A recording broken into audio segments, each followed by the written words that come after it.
Surprisingly, the old chain and the new chain are exactly the same length. This chain never stretched in 170,000 miles. You believe that? That's incredible. Kind of makes me mad that I'm doing this job now.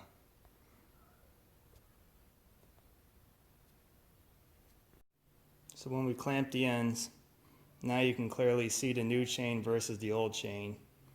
You can see how the one quickly tapers off a lot faster because it's definitely worn. So I don't feel so bad now about doing this job. When you put the balance shaft chain on the rod and we go down, believe it or not, that one actually has some stretch to it. If I can get it to zoom. Focus. There we go. See that? Who would have thought the one that drives a water pump and balance shafts, that's the one that stretches. Wow. There you have it again. Here's the exhaust side. Now to let you know, you do have to remove these sprockets in order to get that chain because they thought of that one too when they designed the engine. But there's virtually little to no wear on this gear. So definitely reusable. I'm not sure if Mobile 1 was the reason why that I have so little wear on this engine, but I am impressed. Intake sprocket. Those gears do not look worn at all. Just some very minor surface finish change and that's about it. So 170,000 miles are still good. Bought the balance shaft kit that came with new guides. I installed them. You can clearly see the plastic is a different material. It's because it's a different color. Better or worse, nobody knows. One interesting thing is General Motors tends to buy and own its own tooling at all the suppliers.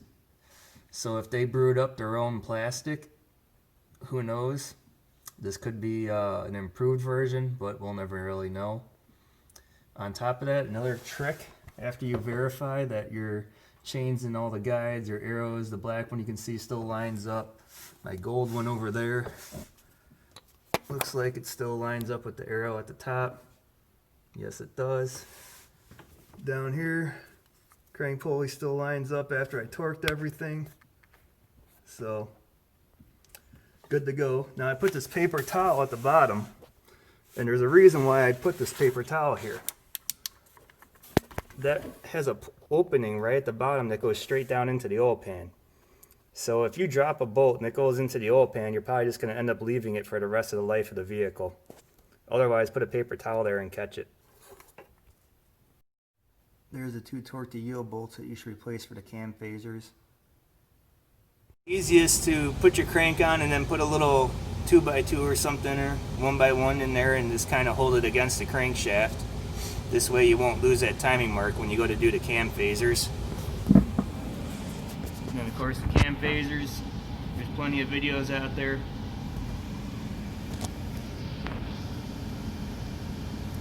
You will have to slightly rotate the intake cam in order to get the slack over to the exhaust cam. But you can clearly see you got that mark right on. Spent half a day trying to find a GMI4 camshaft toolkit to lock them. $404 for the one at Advanced Auto. No one's got anything to rent. Ran all over the place. I also had to go and buy new stretchy bolts or torque to yield bolts. They're about 10 bucks at the dealer, so not a big deal on that. This bad boy set me back 200 bucks at Lowe's. Right there, this torque wrench. $215, man. I'm not having a good day with this job. So anyway, here's the instructions for it. It's pretty complex. You got to read all this fine print, but at the end of the day, you program in your torque, then you program in your angle. So when you turn this puppy on, it's apparently it's using some type of accelerometer inclination. So you turn it on. It has to be on a flat level surface as it zeroes itself. So there you have it. 100 degrees is what I programmed in. Then I also have It's Newton meters, foot pounds. So 22 foot pounds and 100 degrees. And I'll show you how I use this fancy torque wrench that I got at Lowe's. I also wanted to show here, I forgot the model number, the CMMT 99436 for this torque wrench with inclination. Got it.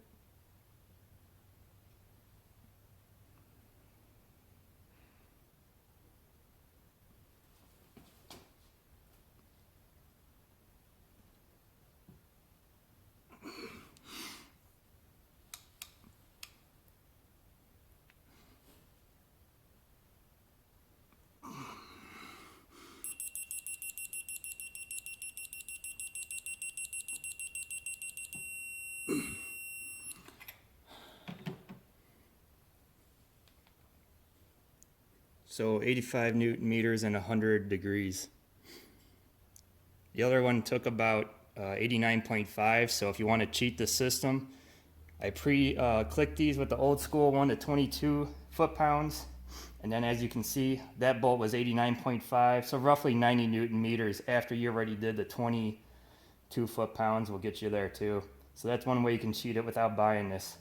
22 foot-pounds, click, then bump it up to 90 Newton meters.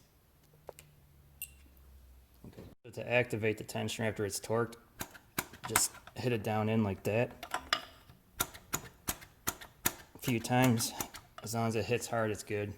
1/8 of an inch isn't much. Here's another thing that can go wrong.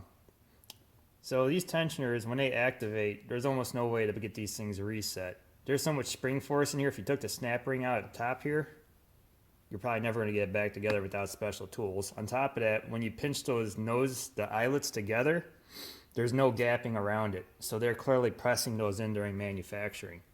Now the reason why this guy's activated is because when I was messing with those tensioners, these things, I got oil over my fingers. When I picked it up on this nice shiny smooth surface, it slipped out of my hand, hit the floor, and activated. So of course I have to drive now to one of the farther away places to get another one because I bought the last one they had at the one that was closest. So just another thing, don't drop the tensioner. So I did manage to get this clip out. On the new one it came out easy, the old one, forget about it. So there's an O-ring in there. What I do when you're pressing it in, you got to get this pin. So when you press and turn it, you got to turn the living daylights out of it to get that pin to lock into that notch. Or is it that notch? No, that's the notch right there. You got to get the pin in that notch by pushing it and twisting the living daylights out of it.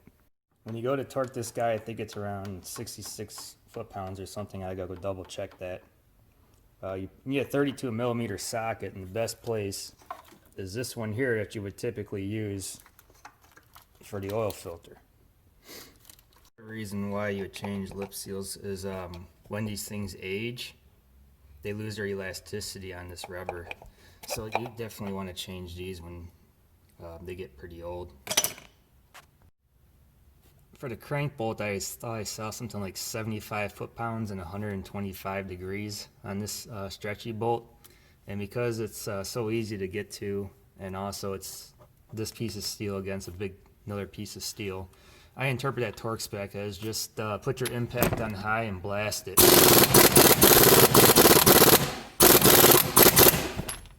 She's done.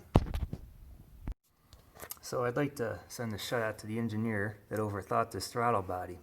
So he put a half moon ridge on here, roll from here to here, because the way you install the air box, it always has to go from the back coming this way. So he saved his 0.0001 cents in aluminum per part by only making that ridge go halfway, and this is just completely flat. Kudos to this guy. Right there is where it stops. That's interesting. If you lose any of these clips, or you notice some idiot at an auto shop lost them for you, you can pick them up over at Napa. There's your 2 part numbers to get your screw and your clip. About $6 a bag. I wanted to point out too, I went and got this conduit over at, or loom they call it, over at Napa.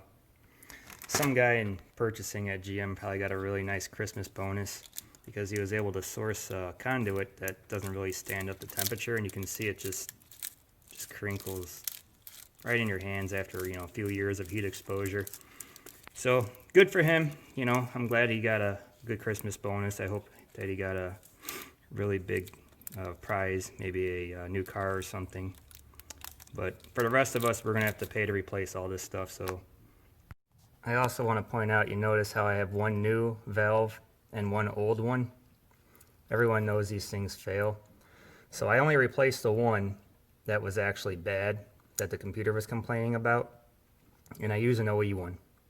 On top of that, the reason why I didn't replace the one that's still good is because if I was able to get a good part when I bought the car, my chances of getting another good part if they're having manufacturing problems is probably pretty slim. So that's why I'm going to keep this guy here. This one failed at 70,000. This guy is 170,000 and still working. Thing with these air intake boxes, you got to flip them over. Always inspect that gasket right there. See how this one's torn? They're very difficult to not put in without lube and they tear. What'll happen is you'll get an air leak past your mass sensor. Probably start running a little bit on the lean side. And then it'll richen up the trims. But a little story about this gasket too. I went to 10 junkyards, found every one of these things. Everyone takes these things because apparently if you weigh it, it's worth more than gold per ounce. So look around. The only place you can get this unique thing where there's an inside is Rock Auto from Dorman. And I want to say, here it is. You're welcome for my $75 for that gasket there. And you get this in the box for the $75. These things are impossible to find.